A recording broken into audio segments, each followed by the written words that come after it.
webinar titled Empowering Knowledge Workers with KCS Innovation and SearchUnify, a Syntellis case study. A quick introduction about SearchUnify, a unified cognitive platform by Kristin Interactive. With its robust, industry-first FRAG architecture to integrating large language models, the platform and its suite of products, including cognitive search, virtual assistant, knowbler, and agent assist, fetch relevant information and responses to deliver more personalized and contextually appropriate support and self-service experiences. But before we dive into the topic of the day, quick introductions here are in order. We have joining us today Kristin Hunter, who is the Senior Manager of Customer Content Strategy and Operations at Syntellis, one of SearchUnify's esteemed customers. Kristin is a recognized expert in knowledge management, customer experience enhancement, and team performance improvement. A proud recipient of the Innovators Award for pioneering work with knowledge-centered service as part of the Consortium for Service Innovation, Kristin is known for her ability to supercharge solutions that benefit both customers and businesses while ensuring no harm. It's a pleasure to have you join us for the webinar, Kristin. Welcome. Thank you so much. Happy to be here. We also have joining us Lynette Ledoux, a KCS certified practitioner and the customer success and search specialist at SearchUnify. A results-driven professional, she values listening, learning, analyzing, collaborating, writing, and continuously improving processes, programs, and technology products. She asks questions to understand business challenges and needs and the plans and delivers projects to meet them. Lynette is certified in KCS V6 Fundamentals, Practices, and Intelligent Swarming. Welcome, Lynette, to the conversation today. Thanks so much, Garima. Now, we have lined up for our audience today an interesting success story around nailing support success with effective knowledge management programs.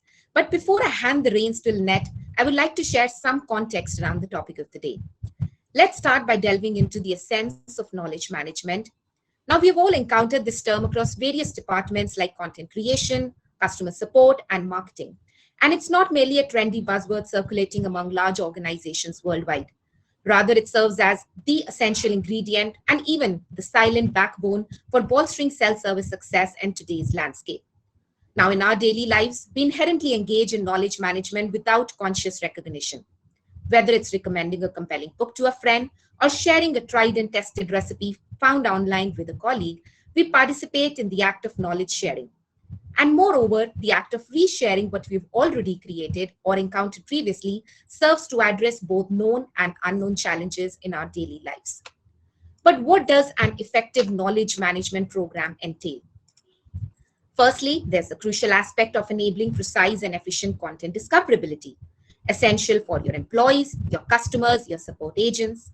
And now, with a multitude of content tailored to different teams and roles, it is very, very imperative that it's easily accessible when addressing questions or issues.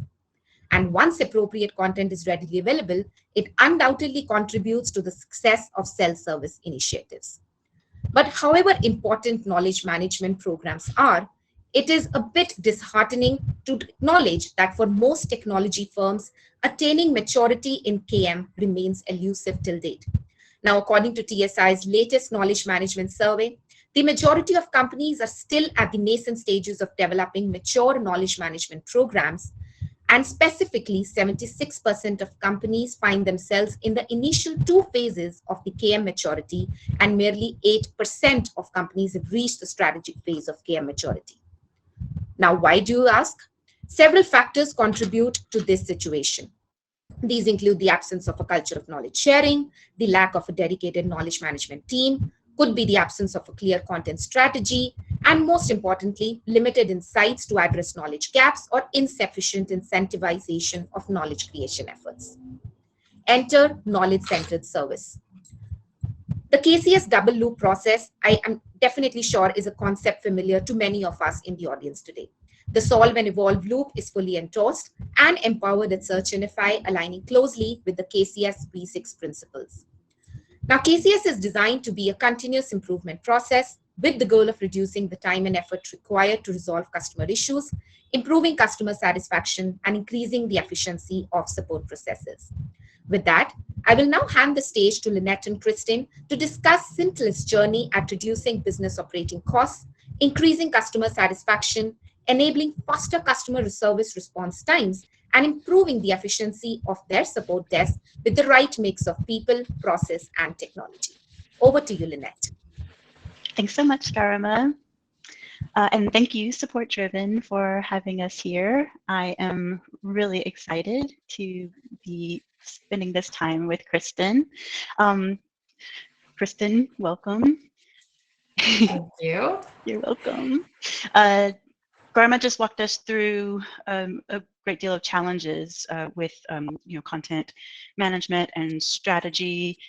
Tell us about when you first started Syntellis, how things were with the support program. Do any of these challenges that Garima just walked us through resonate with you? Yes, all of them resonate with me. And I would say not only at the journey here at Syntellis, but the other programs that I have had the pleasure of working with also. But specifically some context about the case study that I'm excited to discuss with you. So at Syntellis, I joined the company mid-year in 2023. So I haven't even been there a year yet, but our results are so good. When I joined, before I joined, the company had been through 2 different rounds of budget cuts and layoffs.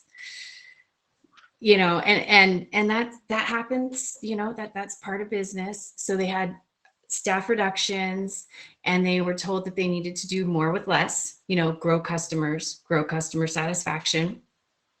And at that second round of reductions, the leadership team knew that they had to do something different. They had to do business differently. And that's when they decided to look into KCS to see if they could get some, if they could do more. So they rapidly moved through the planning and design phase. They brought in some consultants, DBK, to do an opportunity assessment to see if it would work well for them. And they looked at different federated search tools. They were looking for best-in-class functionality for customers and really for their agents, right? Mm-hmm. So they very quickly selected SearchUnify, and they turned that on in September 2022 to allow customers to have access in one search, right? To have access to all the customer facing information. Okay. And then the agents went live through KCS training and started doing the KCS processes in December 2022. So what happened was, in a KCS program, it's very, very front loaded in the plan and design phase and the adopt and waves phases. A company has to invest a significant amount of time to develop their knowledge sharing before they start seeing the tangible benefits. And there is so much that goes into that, right? Training and coaching and building content standards. And the program started to wither on the vine a little bit. It was stalling, or it plateaued. There was a lot of other things happening, and I think that's understandable, right? Like, yeah, absolutely. And so that's when I joined in 2023.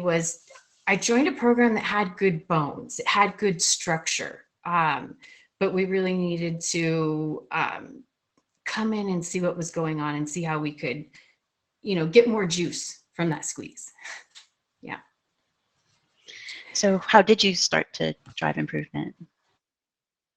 So Garima touched on it, right? Any large program like this, you need the balance of people, process, and technology.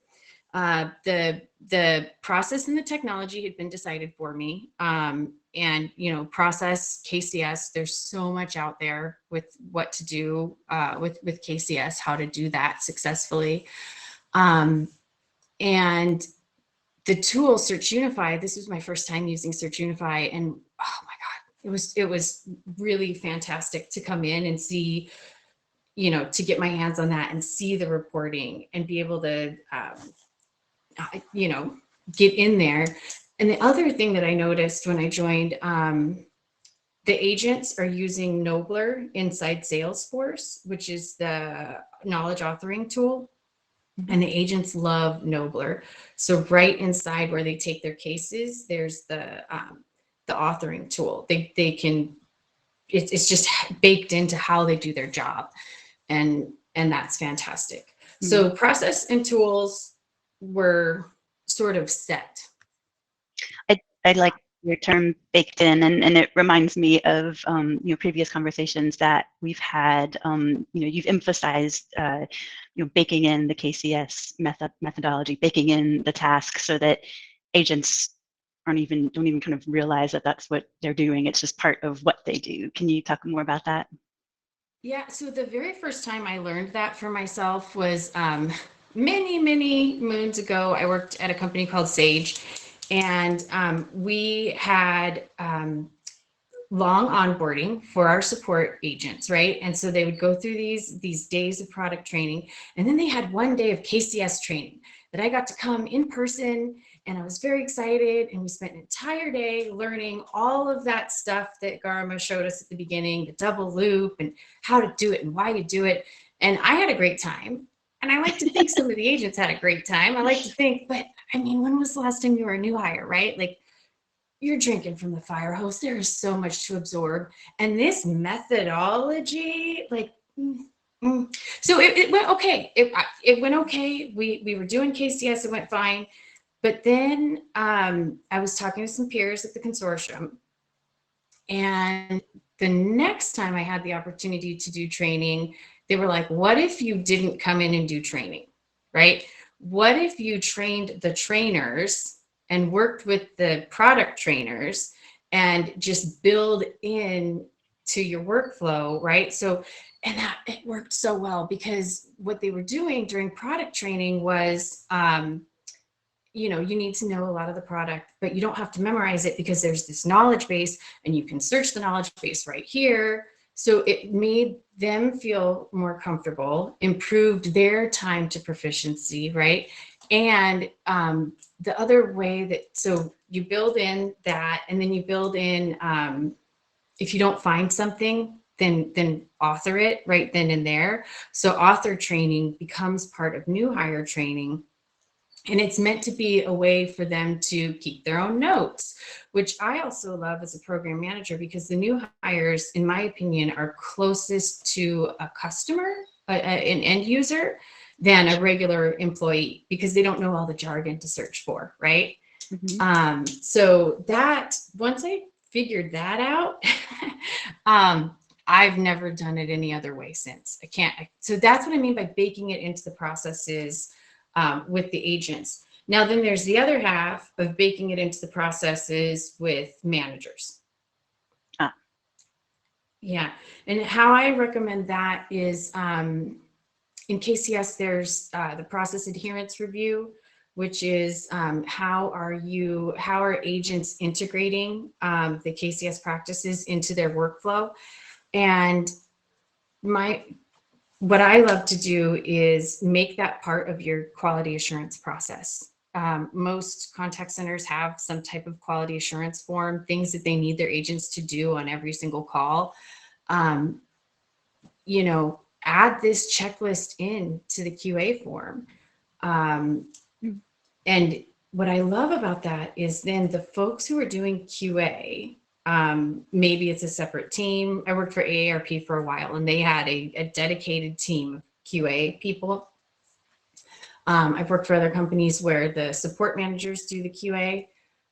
The point is that it's more people understanding KCS at a deep level and talking about it with the agents, because it's just one program manager, right? Like, you can't do all of these different things yourself without a team. So if you bake this into the process, one, now I'm not delivering training. The training team's delivering training. Two, I'm not doing the process adherence review. The QA team is, which lets me work on more strategic items, but it's more people talking about KCS. So you bake it in, make it easier on everybody and yourself. Nice. I love that. You've also talked about how important it is for to have really strong executive buy-ins. There's Oh. another voice, you know, that's not just you. Yeah, having a an executive sponsor makes it's just so much better if you have a strong executive sponsor. And if you're wondering if you have a strong executive sponsor, then you don't have one. By the way, like, you either know you have a strong executive sponsor or you don't have one. And there's stuff out there for how to grow your executive sponsor. You don't have to make that up on your own. If you go out to the Consortium for Service Innovation, there's a whole section in the field guide about, you know, how to do that. And the punchline of that is, you as the program manager build your strategic framework, and you really walk your executive sponsor through that strategic framework. Because if you can align KCS with your business goals, that's what your executive sponsor wants. And it's not if, like, you give me a business goal, and yes, we can align it to a KCS practice and outcome. Totally. I mean, that makes them care. Yeah, absolutely. So, okay. So people, process, technology, I think we've covered process, tech, starting to get into people. Let's dive deeper into people. Oh, people. I feel like this is my full-time job. This is the lion's share of my effort. Jacob Watts is a KCS innovator, and he said something recently that I need to put it on a sticker. He says, well, I lead through influence, you know, because you don't have any direct reports. So you have to influence people. And KCS is a very large thing, a very large methodology. And it has to shift the way you do business. And therefore, you need, in my opinion, you need a change management strategy. Right? So KCS is a methodology. You got to have a change management strategy. And I strongly recommend ADKAR is a change management strategy and methodology. If you just Google ADKAR, there's a wealth of information out there, tools that you can use. And it stands for awareness, desire, knowledge, ability, and reinforcement. And the idea is that you, as the program manager of anything, but in my case of KCS, you need to be always having an ADKAR set up for every audience that you have. So just like I have my project plan for KCS, I have a change management plan also for KCS. So it's all about communication. It boils down to communication, and not doing it alone, having your executive sponsor to do the communication, and really coaching at every level. And yeah, go ahead. Sorry. Yeah. Coaching at every level, and the communication thing. Like, I was just on the consortium's website the other day, and they also said like you can't overstate the importance of communication. So let's keep going in that direction. Yeah, and I think it really communication, I think, comes down to trust. Trust that this time and investment that we're doing, from whatever level you are, right? If you're a manager, they need to trust that they're going to see the results. And so where I started when I joined was having one-on-ones with each of the managers and the executives. And the thing that I noticed at the business level was they felt like they weren't seeing usage. They weren't seeing utilization of the customer portal. Like they built it, they built all the knowledge base articles, and then what, right? And so in order to build trust, you listen to them. You don't try to solve their problem. You just acknowledge, listen, and then you go back and you figure it out, right? So what I was looking to the program, I noticed that only 25% of our content was available to customers. That's so funny, but they're not using it. Well, why? Maybe no, yeah, fair. well, yeah, you wrote thousands of articles and you kept them all for yourself. So, you know, go to the executive sponsor and say, why? Tell me about this. Tell me. And there was a culture of gatekeeping there, a culture of not wanting to be embarrassed, not wanting to show the error messages. And I was like, okay. Look, we're all customers, right? Like, if something goes wrong on your phone, what do? Right? You Google it, you try to find it, you want to fix it and move on. And if you Google it and you can't find it, oh my gosh, you're irritated. And you have to go and, right? Like, so let's just let them find it, solve their problem and move on. And hey, by the way, we can do a value add here. After they solve their problem, you know, we know what area of the system they're in where they got that error message. So we can add other related information down at the bottom. And that was a like whack, like a mind shift. Like I literally saw the light bulb on. Yes, let's not, you know, let's show the information and let's interlink things, right? The value add. And by the time I left that conversation, it was one of my big wins in the career, because now this guy goes around and he's saying, if you're hiding that information from the customers, there better be a good reason why. And so I feel really like, okay, he gets it. So I'm really proud. Within 3 months of focusing on this, we shifted from only 25% of our content being available to customers to 60%. Fantastic. And yeah, you know, like, oh, well, Kristin, there's still, you know, darn near half that's not available. But you know what? We're doing KCS, which means that we're not going backwards and checking every article and flipping it. We are, as we're using the articles, they're modifying the article, right? Because they have to change the titles. There's some things that you need to do. You can't just like change the setting. So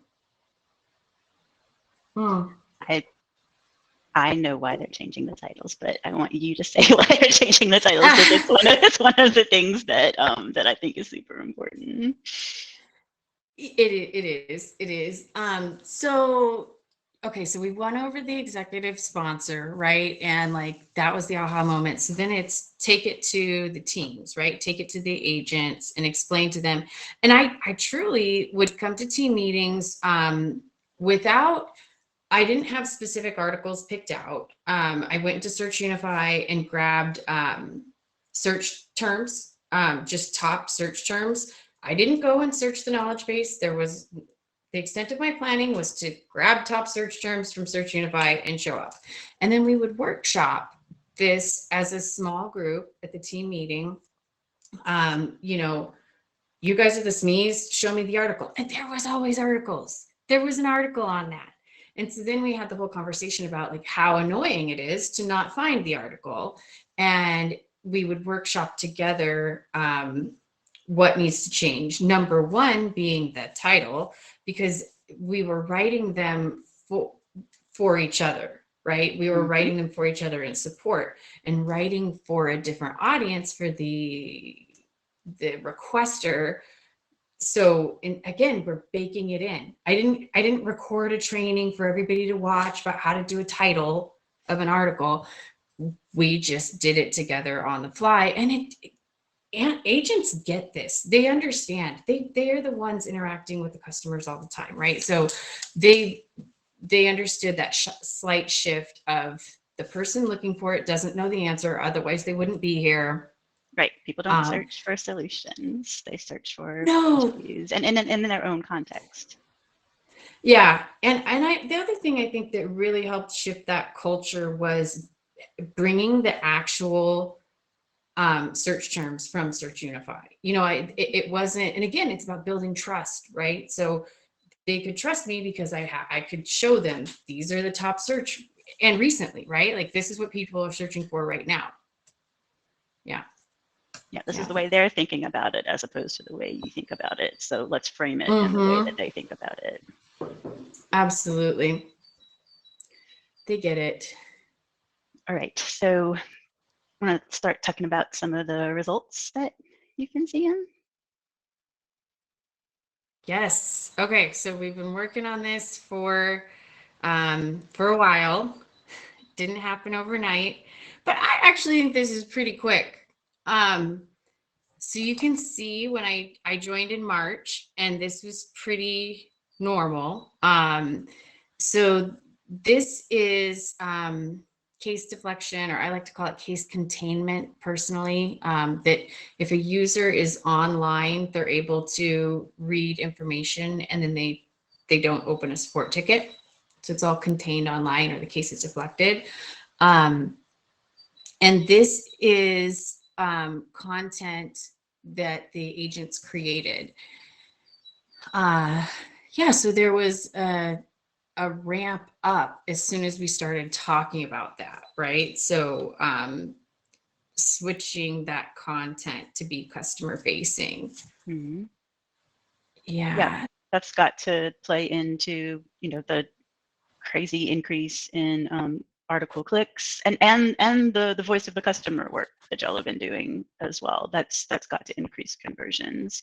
I also love the increase in, well, 18% reduction in case volume. Like, yes, that's a huge win. But the increase in you know, self-service. We have talked about some tips, you know, some tricks that you have for driving customers to self-service without making them feel like you're pushing them off, you know, like you don't want them to contact you. So can you talk a bit about that? Yeah, absolutely. So, and I think that's where we get into this 23% number of the increase, right? So the idea is solve the customer question first, right? Get them what they need first, ensure that they're satisfied and happy.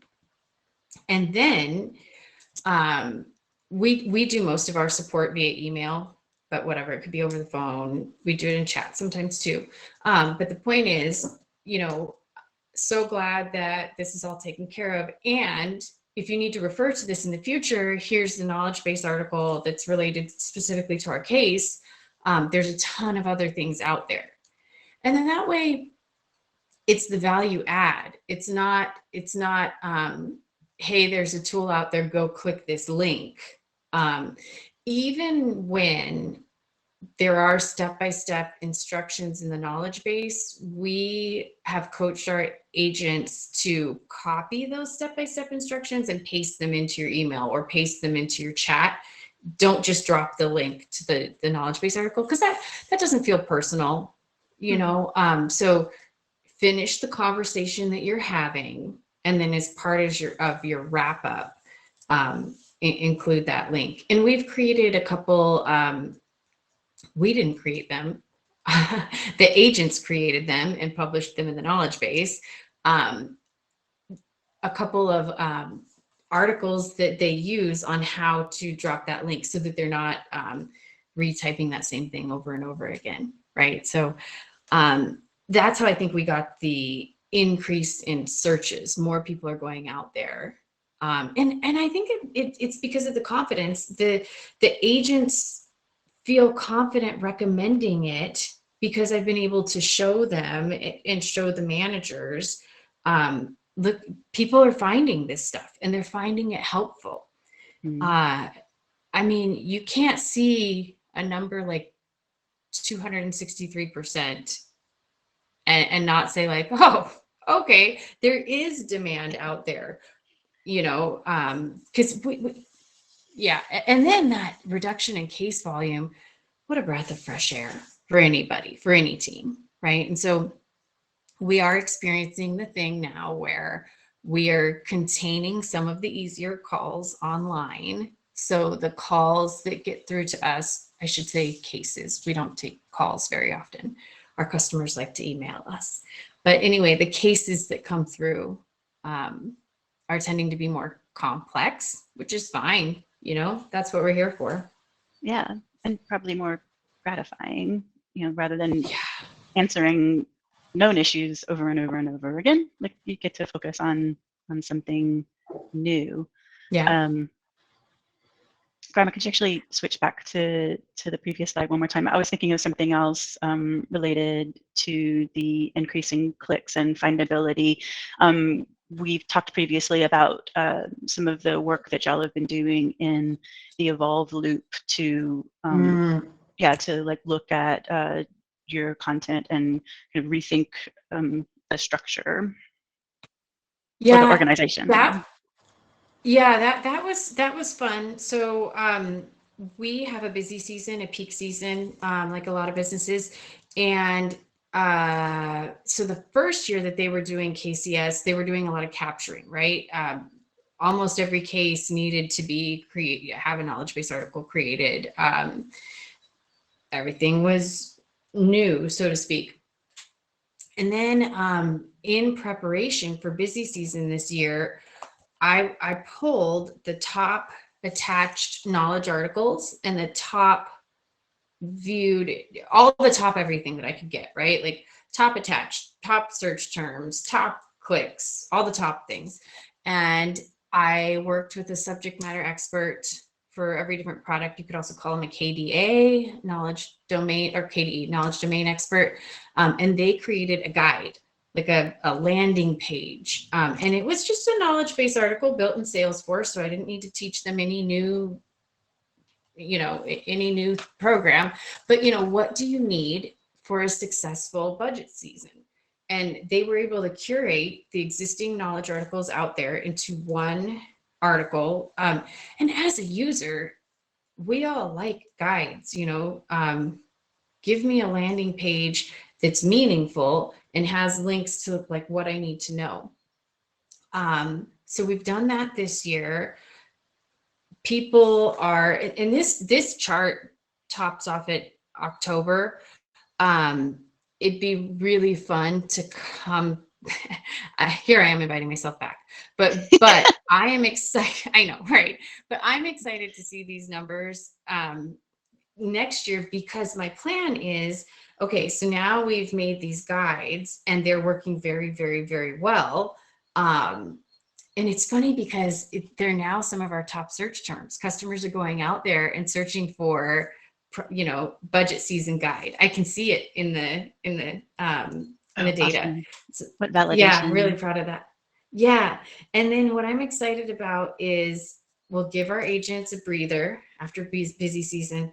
And then I want to build like predictive stuff, and not predictive, but like we can plan for what time people are going to ask what next year.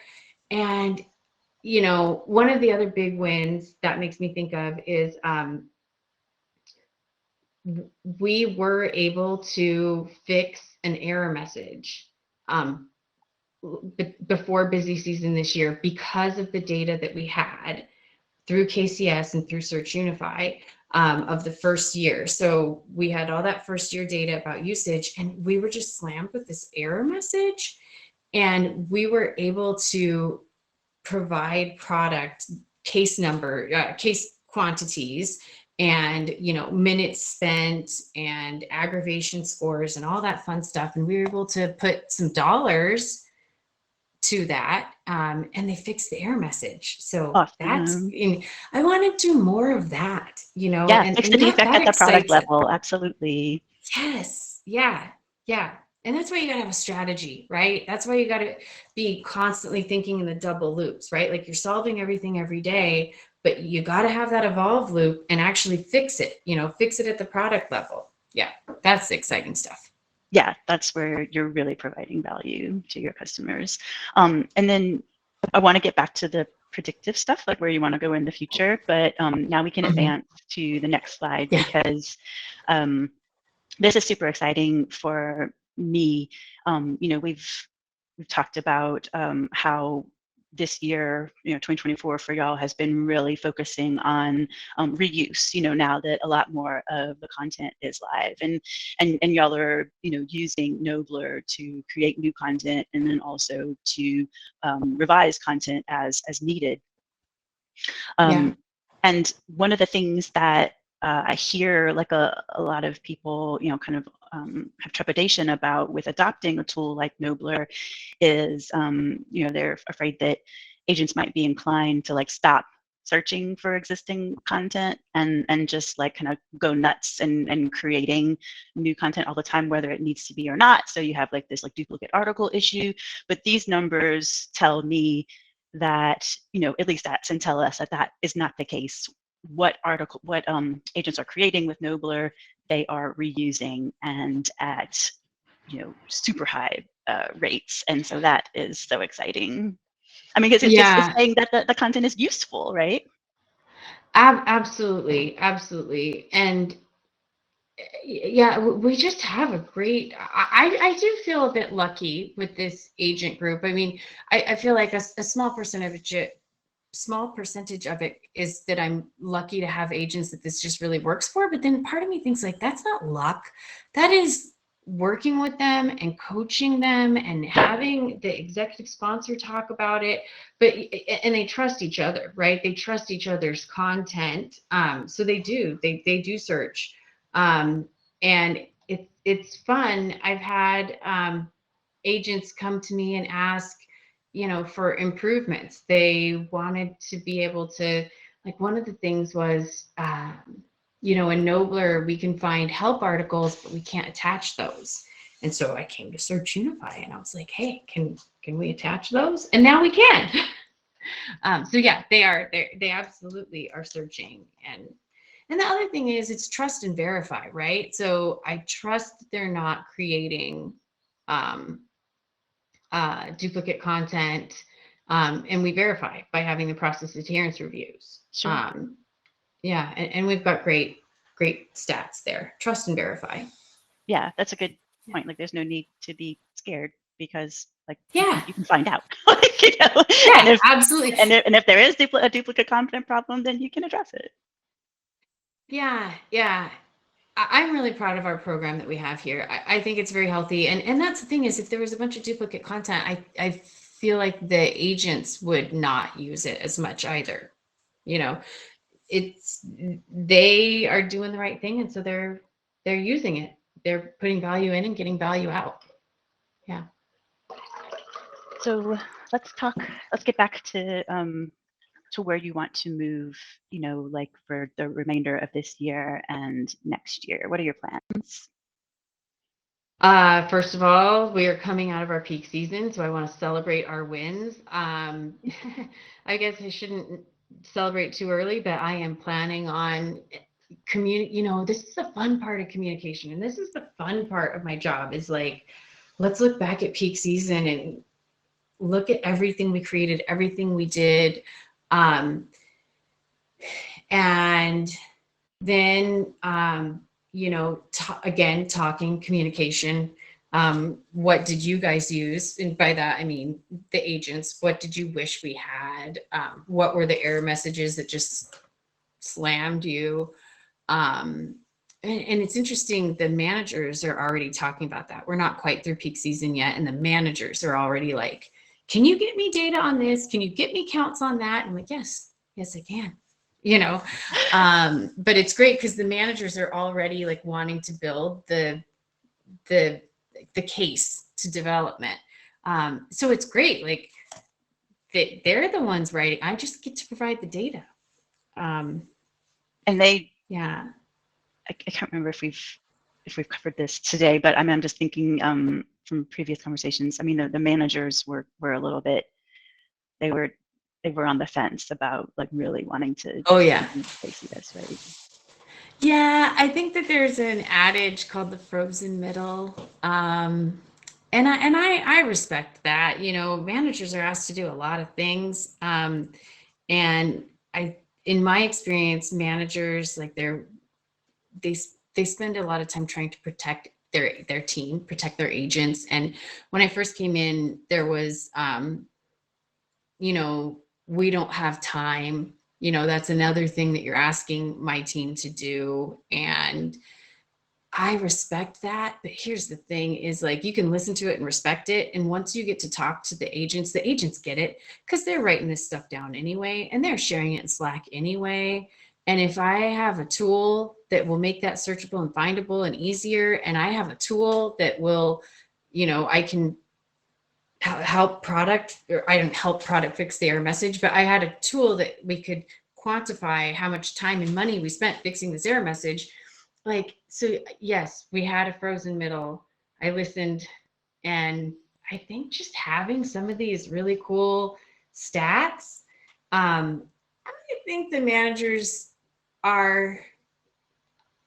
some of them are definitely champions now. Like, yes, this is the way to go. Yeah, but that happens. I feel like that happens at every company, Yeah, and numbers like them these, some data. Numbers like these have to help. I mean, because like you just said, agents are writing it down anyway. They're communicating about it in Slack. They could search in Slack over and over, I guess, to go like, well, I wrote about this. I asked somebody about this like a few weeks ago. Let me see if I can find it again. But customers can't go into your, to your private Slack channels and search. So yeah, so just seeing like the usage, seeing the usefulness, seeing, and then on the customer data, like how their usage and has increased, like that's just all got to make a lot of sense to them, and bring them over on your side. Yeah. So let's talk specifically about, talk a little bit more about what you said about wanting to be predictive, to provide predictive support for your customers. What do you mean by that? It's something that the company is very, very interested in and curious about. Right now, we don't. We need to get through our peak season, but there are 2 different tools that we have seen demos on that I'm like, okay. In the spring, we're going to look about this. And one is in knowbler. There's a way now where I think it's the LLM, correct me if I'm wrong, but the LLM can create the first draft of the article. And that's awesome, because right now we're at about, I don't have the numbers in front of me, but there are a chunk of cases that folks are not creating content for. The process adherence review is healthy, but it could always be healthier. And to have the tool put everything in there, and then you just have to modify it a little bit. The business is very keenly interested in that, as am I. And then the other one is we have a part of our product line that does chat-based support, and we don't have SearchUnify on that. And there's an interface that SearchUnify does. It's called Suva, where it's searching our federated search, so it's only serving up the stuff that we feed it. But I'm very keenly interested in that. Some of these AI assisted things for our agents and customers. So I guess it's less predictive. It's not quite predictive, but I know, we have 2 years worth of data so far to tell us when these cases, what type of cases are going to come in, right? So, because your business is seasonal, right? Like it breaks out pretty neatly throughout the year. Yeah, just the nature of the software that we have. Like there's just certain things that our customers are doing different times of year. Yeah.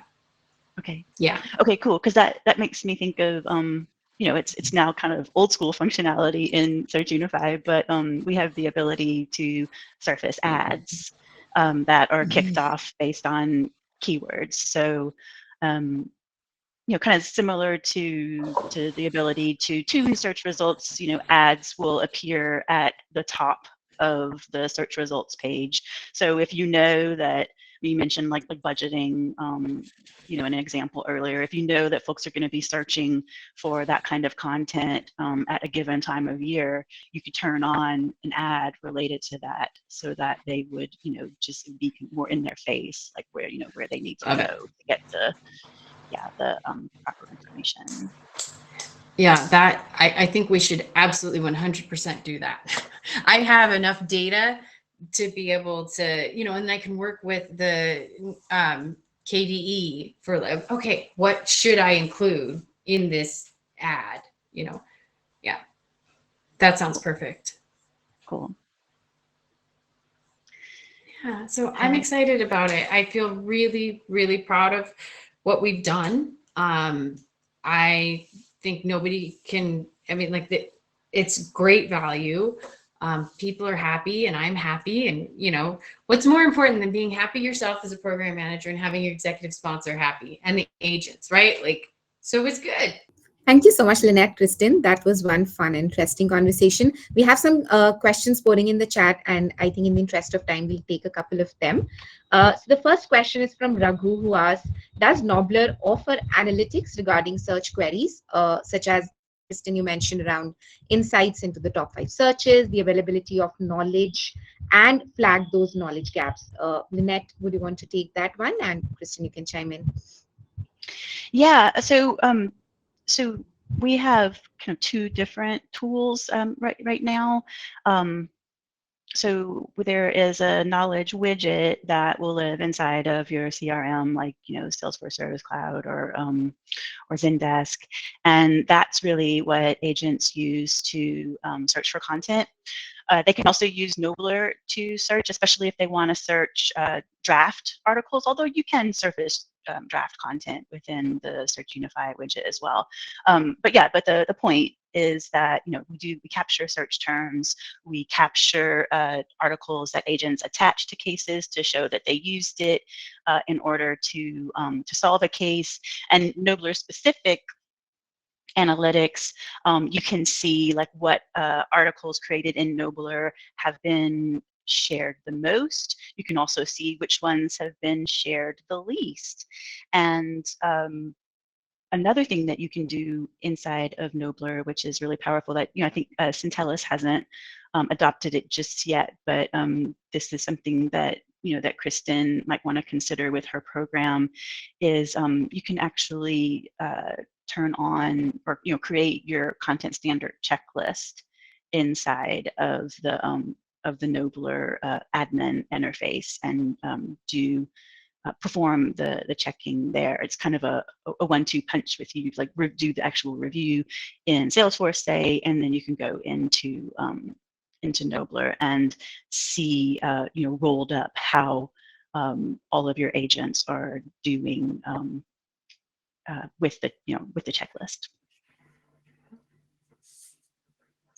Yeah. And just to add to what you said, Lynette, and to Raghu's question, we also have within Knowbler now, with the power of large language models, mappings around knowledge gaps, visualizations, very powerful visualizations where you can actually map where your articles are placed in terms with respect to your cases, so that you get those next best actions in terms of which articles need to be created and how much far away your articles are mapped to your current cases, so that again informs your knowledge creation strategy. Thank you, Garma. I can't believe I missed that. Yeah, because it's really exciting visualization. I mean, you can see that if your cases, are all over here and none of your knowledge content is overlapping with the cases, your knowledge is all out here, and that means you need to, get into those cases and see actually, what people are asking about and create content for them so that they can self-serve. Great. Thank you so much, Lynette. I think we'll take one more question, and Kristin, if you can help answer this one. So Manik asks, when it comes to change management and building trust, how do you handle doubts? For example, if agents feel they're not hired as writers, or the middle management feels it will impact their key responsibility areas. Handling doubts. Build trust, I would say. Build that trust. So handling doubts, if you go out to serviceinnovation.org, that's the consortium website, there's a ton of information out there about handling doubts, but what it boils down to is listen first, hold space for that person, document, make them feel assured. And then I would say, I really like workshopping with a person. It doesn't feel very good to have somebody just come in and, well, one, this is how we're going to do it, or two, no, you're all wrong. But if you listen to them, and then, and our workforce is fully remote, so it works remotely. You can ask, can you share your screen with me, and we'll work through a case. It takes time. I have not found any magic to make it faster, but the time that you invest in a 30-minute working session pays dividends. And I also like to do one-on-ones, and at the most go to a small team meeting. It is really hard to change doubt in a large group. So if you can listen to them and then set up a follow-up working session, and let's pull open a case and let's do it together. And then the other thing is, I would say, be willing to say, okay, this case, you're right, this case wasn't a good fit, but let's look at another case. So that genuineness. And then as far as managers go, I would say, first of all, if you can win over the agents, that's how I did it, was winning over the agents. And once you get the agents to do the things, then your data will start to show that. In my experience, data really, really moves managers. Managers love to see a reduction in case volume. But you can't get that unless you can't get that unless you get the agents on board. But there's other techniques. I think I'll leave it there for the purpose of time. That's where I would start. Thank you so much.